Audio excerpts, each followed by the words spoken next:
give God all the honor and the glory. Secondly, in March, it's about surviving and advancing. Our motto was just to have one more point than our opponent.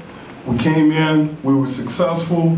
Hey, we're happy, but we're not satisfied. We got one more big game tomorrow against Hampton, and you know, we got to get back and prepare and get some rest and come out here and play 40 minutes of basketball. All right, open up the questions. Coach, what can you do when momentum changes like that, or what did you try to do? Rely on your players. It's not coaching. Coaching's overrated. You got to have good players. You got to have high character student athletes.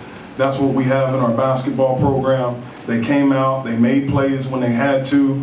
Hey, the last possession, that wasn't coaching. I can't take credit for that. That's these guys saying we're going to get the stop against the city of Norfolk and Norfolk State, and I couldn't be more proud of them, and I'll say it again, I'm the luckiest coach in the world to have a group of young men that go about their business the way we do.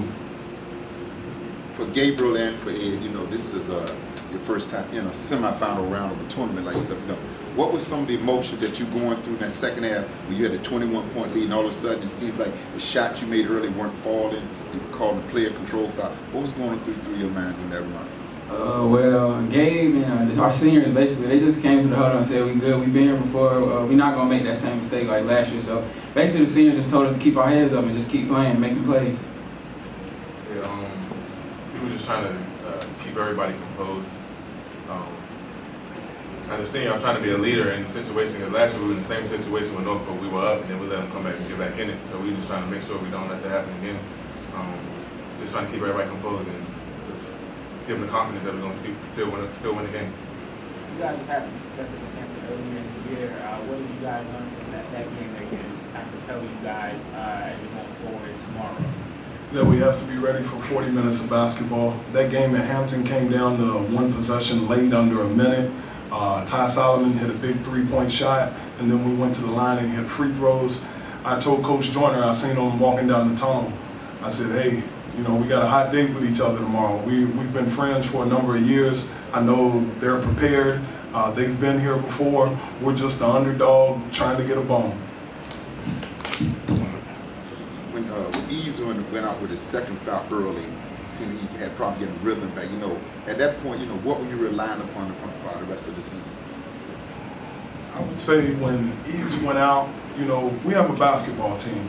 We're not a one-man show. EJ is our leading scorer, no doubt, and he's one of the most prolific and electrifying players in the conference. But when he went out of the game, next man up. Somebody else has to step up. These two guys have been there all year long.